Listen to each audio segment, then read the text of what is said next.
Hello! Let's make ref magnets for today's video. Ito yung project ko ng Father's Day celebration. So first, i-imprint nyo po muna on any photo paper or photo sticker. So para maging waterproof siya at meron effect yung photo paper nyo or yung photo sticker, I add photo top.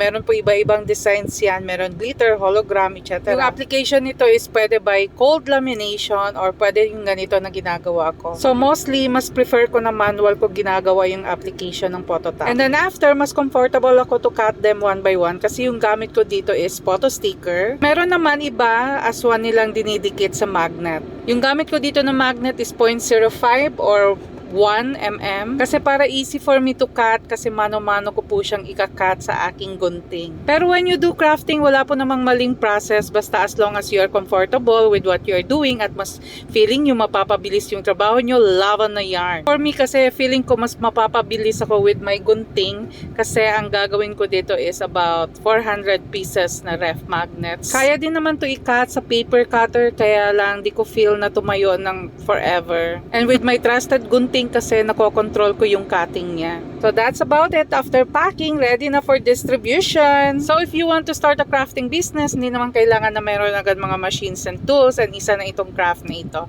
Thanks for watching. Till next tutorial.